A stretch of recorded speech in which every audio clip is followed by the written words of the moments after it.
पाकिस्तान के मायानाज स्नाइपर राजा ज़ीशान हैदर की हंगामा खेज दास्तान। वतन दुश्मनों से नबर्द आज़मा राजा ज़ीशान हैदर उर्फ SS और उसके जिगरी यार सरदार खान की मौत की आंखों में आंखें डालकर अपने वतन की बका के लिए जिद्दोजहद। कदम कदम पर सनसनी और असरार के रंग लिए ऐसे वाक़यात कि सुनने वालों के सांस थम जाएं। स्नाइपर और स्पॉटर के बाद हाजिर खिदमत है इसी सिलसिले की नई कड़ी, स्नाइपर का तीसरा हिस्सा शूटर। आपके लिए पेश खिदमत हैं नए हंगामे, पुरानी दुश्मनियां, एडवेंचर, एक्शन और वतन के लिए जान कुर्बान करने का अज़्म रखने वाले सरफरोशों की दास्तान। रियाज आकिब कोहलर के कलम से निकला एक लाजवाल किरदार।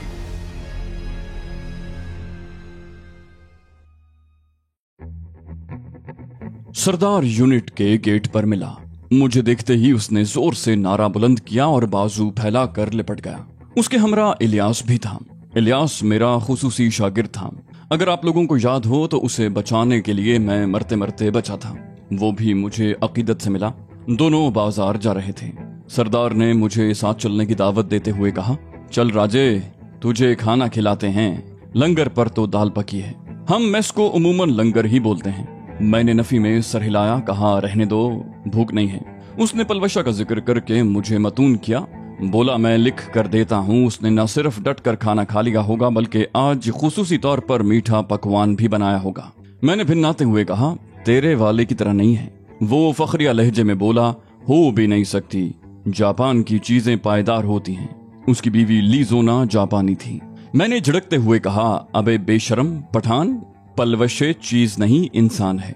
इलियास मुखिल हुआ, बोला उस्ताद जी, मुझे नहीं लगता ये बहस खत्म होगी, तो क्यों ना किसी फैसले पर मुत्तफिक हुआ जाए।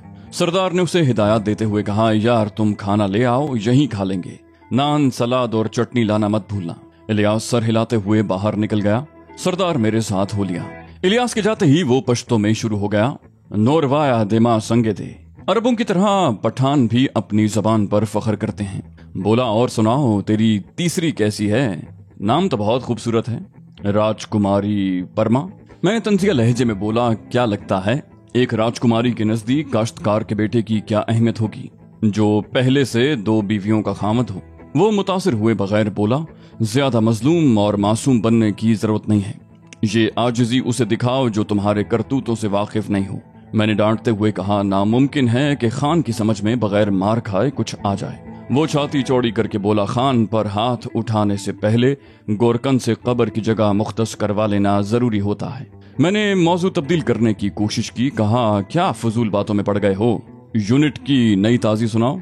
वो बिगड़ कर बोला, राजे, शराफत से तमाम तफसील बकते। लॉरा ब्राउन और राजकुमारी परमा के साथ जो गुलछरे उड़ाते रहे हो, मुझे एक एक लम्हे की तफसील दरकार है। मैंने मशवरा देते हुए कहा, तसव्वुर साहब के पास चलते हैं, उन्होंने भी तफसील सुनना होगी, एक साथ दोनों को भुगता लूंगा।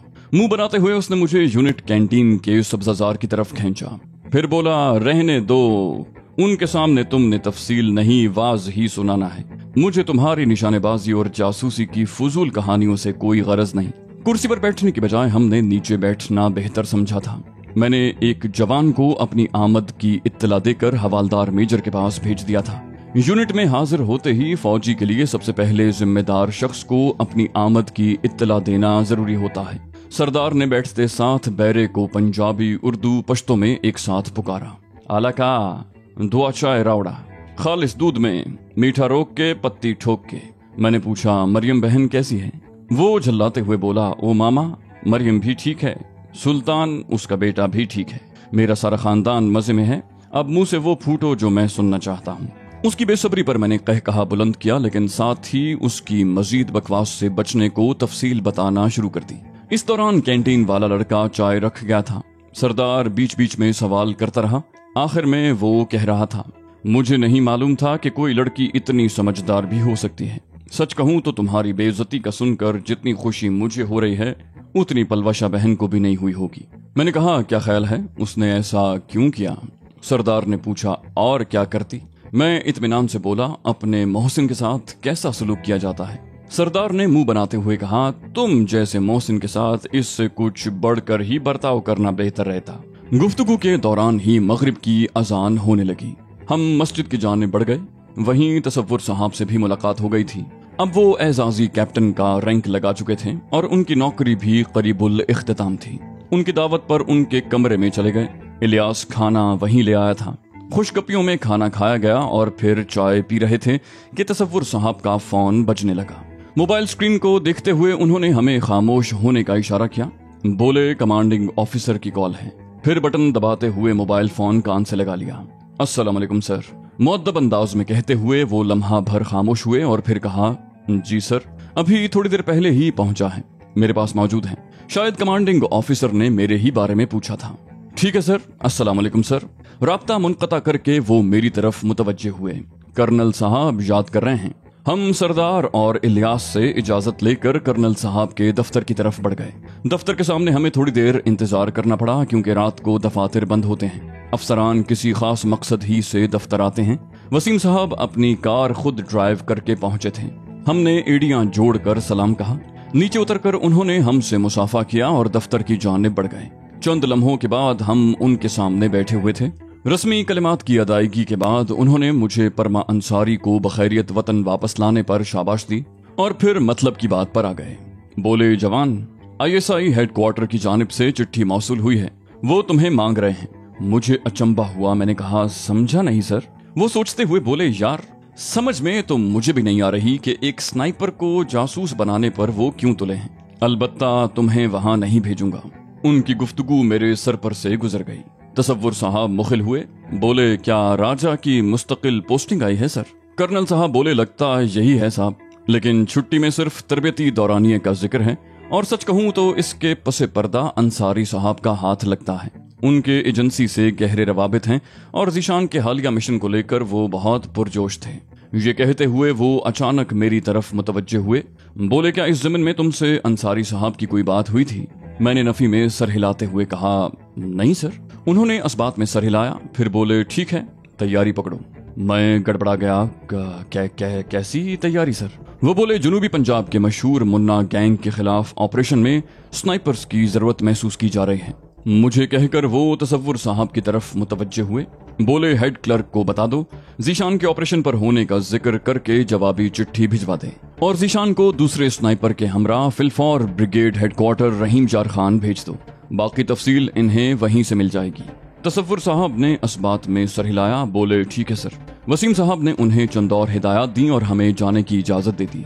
हम सलाम कहकर बाहर निकल आए। तसव्वुर साहब मुतबस्सम हुए। बोले, किसे साथ ले जाना पसंद करोगे?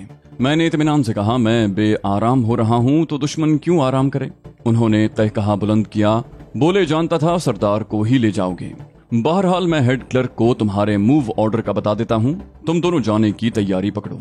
मैं अपने कमरे की तरफ बढ़ गया। सरदार बेचैनी से मुंतजिर था। मैंने कहा, तैयार हो जाओ, थोड़ी देर में रहीम जार खान के लिए निकल रहे हैं।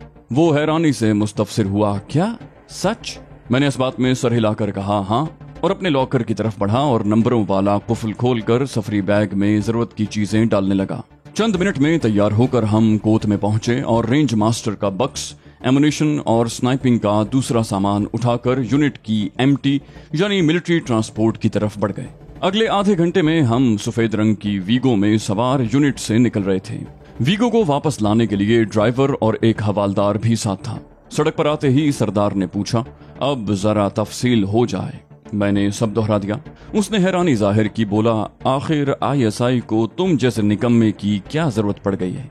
मैंने कहा, वसीम साहब के बकौल इसके पीछे अंसारी साहब का हाथ है। सरदार फिक्रमंदी से बोला, शायद ऐसा ही होगा, लेकिन तुम्हें हीले बहानों से कब तक रोका जा सकता है? मैंने उम्मीद जाहिर की। कहा, वसीम साहब को थोड़ी मोहलत दरकार थी। उम्मीद है अब ताल्लुकात को बरूए कार लाकर कोई ना कोई हल सोच लेंगे। सरदार बोला, समझ में नहीं आ रहा, एजेंसी तुम्हारा करेगी क्या? क्या सोचकर वो एक स्नाइपर को जासूस बनाने पर तुल गई है? जासूस की तरबियत कोई भी हासिल करके ये जिम्मेदारी निभा सकता है, मगर स्नाइपर के लिए तो तरबियत के साथ कुदरती सलाहियत भी दरकार होती है और यूनिट कैसे तरबियत याफ्ता स्नाइपर एजेंसी के हवाले कर सकती है? संजीदा गुफ्तगू करते हुए वो पटड़ी से उतरा, बोला, तुम्हारी बेगैरतियां अपनी जगह मगर स्नाइपर तो तुम बेहतरीन हो। मैंने मौजू तब्दील किया, कहा, मुन्ना गैंग के खिलाफ ऑपरेशन को पहले स्नाइपर क्यों नहीं भेजे गए? सरदार ने ख्याल जाहिर किया, बोला, गालिबन कल ही बाकायदा चिट्ठी पहुंची है और मेरा अंदाजा है ISI की चिट्ठी भी अभी मिली होगी और वसीम साहब ने मोहलत के हुसूल को तुम्हें उधर घुमा दिया। मैंने इस बात में सर हिला दिया था। थोड़ी देर गपशप के बाद मैं नशिस्त से टेक लगाकर सो गया। फौजियों को आराम और सुकून के लम्हात कम ही मयसर होते हैं, आगे न जाने क्या हालात पेश आने थे। हम सुबह 7-8 बजे ब्रिगेड हेडक्वार्टर पहुंचे और घंटे के बाद एक आर्मी काफिले के साथ राजनपुर जा रहे थे, क्योंकि असल कार्रवाई वहीं होना थी। हमारे साथ जाने वाला ड्राइवर और उसका साथी रहीम यार खान में रुक गया था। उन्होंने चंद घंटे आराम करके वापस लौटना था। तकरीबन 2 घंटे के बाद हम मतलूबा जगह पहुंच गए थे। वहां कमांडोज की एक कंपनी भी पहुंची हुई थी और हमें उन्हीं के साथ ठहराया गया था। सरदार को अपना एक नंबरी मिल गया था। एक साथ रिक्रूटी करने वाले एक दूसरे को नंबरी कहते हैं। उससे हमें जरूरी तफसीलात मालूम हुई। उसने बताया कि मुन्ना गैंग डाकुओं का एक गिरोह था जो दरियाए सिंध के साथ जुनूबी पंजाब के एक दूर उफ्तादा इलाके में मौजूद था। ये डेरा गाजी खान और सूबा सिंध के 150 किलोमीटर तक फैले कच्चे के इलाके के दरमियान मौजूद दर्जनों गिरोहों में से एक सरकर्दा गिरोह था जो उस खित्ते में काफी अरसे से सरगर्म था। गिरोह के कारिंदों की तादाद सैकड़ों में थी। एक अंदाजे के मुताबिक 400 से ज्यादा जराइम पेशा अफराद थे। उनका जरिया माश इगवा बराए तावान, भत्ताखोरी और डकैतियां थीं। लड़कियों के जरिए मुतमव्विल लड़कों को फांस कर भी वो करोड़ों का तावान तलब करते थे। वो डाकू निहायत तरबियत याफ्ता थे और पुलिस मुकाबलों में शदीद मज़ाहमत का रिकॉर्ड रखते थे। वहाँ दरियाए सिंध का पानी काफी फैलाव इख्तियार कर लेता है और 2 हिस्सों में मुनक़सिम हो जाता है, जिससे इलाके ने जजीरे की शक्ल इख्तियार कर ली है और उसी जजीरे पर डाकुओं का गिरोह मौजूद था।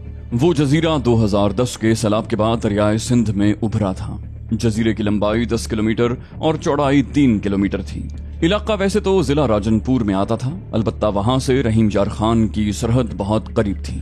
ये साहिली पट्टी जुनूबी पंजाब, बलोचिस्तान, सिंध, खैबर पख्तूनख्वा और विफाक के ज़ेर इंतजाम कबायली इलाकों के संगम पर वाक़ थी और नौ आबादियाती दौर से डाकुओं और आज़ादी के लिए लड़ने वाले जंगजुओं के लिए छुपने का ठिकाना थी।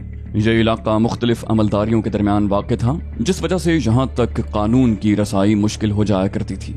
ये जजीरा घने जंगल से ढका हुआ था और गुज़श्ता चंद बरसों में पंजाब और सिंध के सरहदी इलाकों के डाकुओं ने इसे अपनी पनाहगाह बना रखा था। अगर दरिया के किनारे से कश्ती पर उस जजीरे तक पहुंचने की कोशिश की जाती तो 1 किलोमीटर तक पानी में सफर करना पड़ता। जजीरे पर मुन्ना गैंग ने भैंसें पाल रखी थीं। उनके पास गंदुम का वाफिर जखीरा भी मौजूद था। उससे पहले 2005 में मुन्ना गिरोह ने इंडस हाईवे से 12 चीनी इंजीनियरों को अगवा किया था। बाद में उन्होंने उन इंजीनियरों को बगैर किसी तावान के रिहा कर दिया था। गैंग के पास जदीद असलहा बड़ी मिकदार में मौजूद था, जिसमें तैयारा शिकन तोपें भी शामिल थीं। माजी में ये group rocket launcher, G3s, light machine gun, सब मशीन गन, दस्ती बम और टैंक शिकन बारूदी सुरंगें भी इस्तेमाल करता रहा था। गिरोह के सरबराह मुन्ना ने तस्लीम किया था कि वो भारतीय साख्ता हथियार इस्तेमाल कर रहे थे, अलबत्ता वो हथियार उन्होंने अफगानिस्तान से हासिल किए थे। वैसे भी तब अफगानिस्तान में भारतीय एजेंटों की काफी तादाद मौजूद थी। डाकुओं के खिलाफ ऑपरेशन की इब्तिदा पुलिस ने की, मगर 18 दिन के मुकाबले में पुलिस के 7 जवान जाँ बहक हुए और 24 पुलिस वालों को डाकुओं ने यरगमाल बना लिया। पुलिस के मुताबिक अब तक ऑपरेशन में 7 डाकू हलाक हो चुके थे। पहले पहल यरगमाली पुलिस एहलकारों की रिहाई के लिए मकामी कबाइल के जरिए गैंग से मुज़ाकरात किए जाते रहे और नाकामी पर फौज तलब कर ली गई। फौज ने इलाके को चारों तरफ से घेर लिया था, मगर अब तक कोई खास पेशकदमी नहीं हो सकी थी। हेलीकॉप्टर का इस्तेमाल किया गया, मगर एक तो डाकुओं के पास एंटी एयरक्राफ्ट गन्ने मौजूद थी, दूसरा उन्होंने यरगमालियों को सामने रखा हुआ था, इसलिए हेलीकॉप्टर से उनके खिलाफ मौसर कार्रवाई मुमकिन नहीं थी। उसके अलावा शहरी आबादी भी करीब थी और बावजूद इंतबाह के वहां के वासियों ने इलाके को खाली नहीं किया था। इस वजह से फौज को तोपखाने के इस्तेमाल में एहतियात करना पड़ रही थी। मुन्ना गैंग ने गुज़श्ता बरस मई में भी 7 पुलिस एहलकारों को अगवा करके यरगमाल बनाया था, जिसके बाद गैंग के खिलाफ ऑपरेशन किया गया था, जिसमें हेलीकॉप्टर से शेलिंग भी की गई। इस ऑपरेशन में अगवा किए गए एहलकार तो बाजियाब करवा लिए गए, ताहम डाकुओं को पसपा नहीं किया जा सका था। मुन्ना गैंग के खिलाफ राजनपुर और रहीम यार खान पुलिस ने 2010 में भी ऑपरेशन किया था, जिसका दौरानिया 3 माह था। ताहम उसके मुस्बत नताइज बरामद नहीं हो सके थे। उस ऑपरेशन में नाम तो मुन्ना गैंग का चल रहा था, मगर दर हकीकत ये इलाके के 3 बड़े गिरोह थे जो आम हालात में तो अलहदा-अलहदा काम करते थे, मगर जो ही पुलिस उनके खिलाफ ऑपरेशन करती, तीनों गिरोह इकट्ठे हो जाते। चूंकि पुलिस के पास ऐसे गनशिप हेलीकॉप्टर या जदीद असलहा नहीं था कि उनके खिलाफ बड़ा ऑपरेशन करके काबू किया जा सके, इसी वजह से फौज को बुलवाया गया। कच्चे के इलाके में कई पुलिस चौकियां और चेक पोस्टें कायम की गई थी।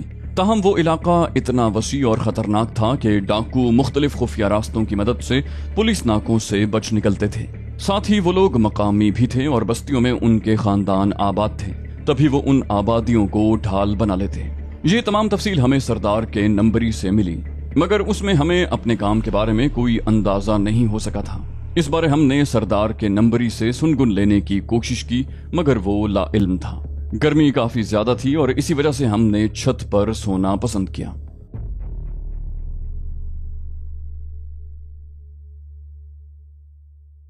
तो दोस्तों, ये थी हमारी आज की एपिसोड। उम्मीद करते हैं आपको हमारी कहानी पसंद आई होगी। जाने से पहले इस वीडियो को लाइक कीजिए और शेयर करना मत भूलिए। कमेंट करके हमें बताइए कि आपको हमारी वीडियो कैसी लगी, और अगर अभी तक आपने इस चैनल को सब्सक्राइब नहीं किया तो इसे सब्सक्राइब कीजिए और बेल आइकन दबाकर ऑल नोटिफिकेशंस ऑन कर लीजिए।